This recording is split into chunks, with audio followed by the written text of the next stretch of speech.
Hey, what is going on, YouTube? Hope you guys are all having a very nice Christmas Eve so far.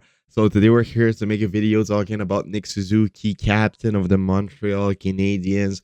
Because I received a lot of DMs. I got a lot of tweets tweeted at me on Twitter. If you don't follow me on Twitter, go follow my Twitter link in the description. So a lot of people asked me, what's going on with Suzuki, man? What's going on with Suzuki? What's going on with Suzuki?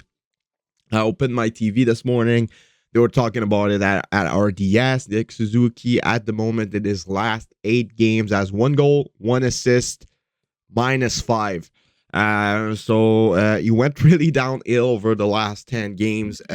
He was way over a point per game before those 8 games. Now he's way below a point per game. So yeah, really not ideal. And some people have wondered what the hell's going on, because Suzuki was on pace for 98 points, was on pace for 50 goals. We all knew he wasn't gonna get 50 goals, 98 points, but we could kind of expect him to get a point per game, close to a point per game. And we know he was gonna slow down at some point, but not slow down by that much. And a lot of people have asked me, what do I think the problem is at the moment with Nick Suzuki? Well, last game against the Stars, it's pretty obvious what the problem was. Is wingers where Joel Armia and Jonathan Drouin, who both have no goals so far this year. And Nick Suzuki is a playmaker. Nick Suzuki is a guy that creates plays.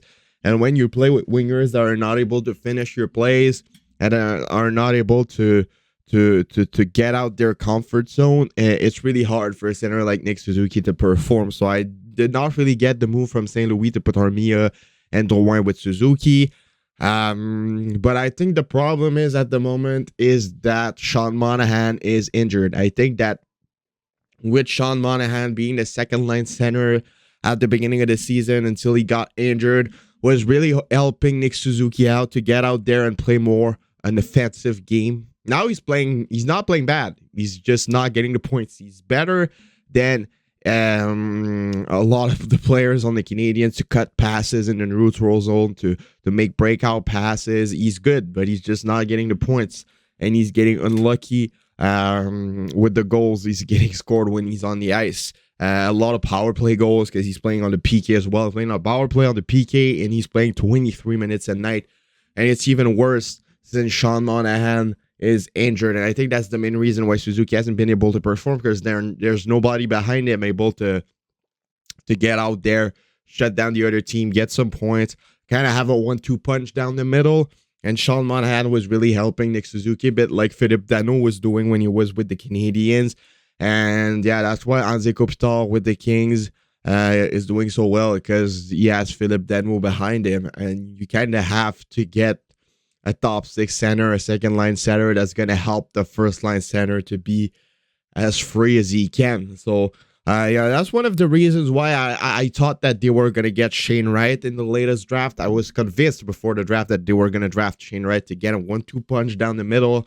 The Canadiens been struggling for years, for decades with their center line. And when I saw that they had the first overall pick and that Shane Wright was available, who's going to be a type of franchise center in a way that he's going to be good defensively and good offensively, I only told myself that it's almost the perfect scenario to have Suzuki and Shane Wright as the 1-2 punch down the center position. Because when you look at all the teams that won the Stanley Cup, they all have a 1-2 punch down the middle.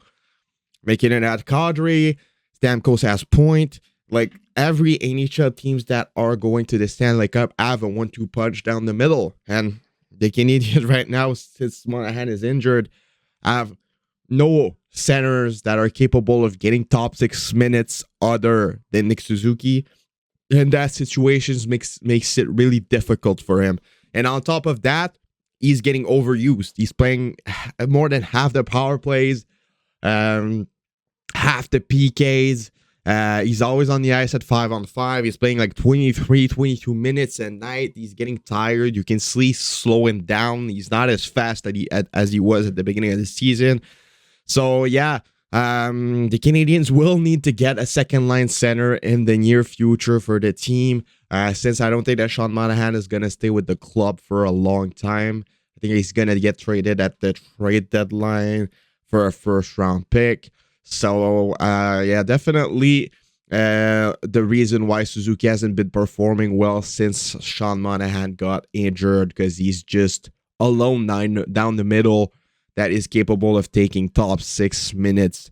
So, yeah, definitely not ideal. And I think that Shane Wright, for that reason, would have been really useful for the Canadiens in their rebuild. Not saying that Shane Wright is going to be a better player than Uri Slafkovsky, but I think that Shane Wright might have been a better option for them for that particular reason. And that's what I was thinking before the draft. That's why I wanted Shane Wright before the draft. I'm happy that they took Slafkovsky, but I think that in the long term, they might regret not taking the centerman, even though they might get one in the next draft. Might be the reason why they did not take him. There's a lot of good centers in the top 10 in the 2023 NHL draft. But yeah, only future will tell us what's going to happen. But for now, Suzuki will need Sean Monahan to get back in his former self. So yeah, let me know what you guys will think about this in the comments below. It's been your boy, Tropical Habs, and I'll see y'all later for another video. Have a nice rest of your day. Enjoy your Christmas, and bye-bye.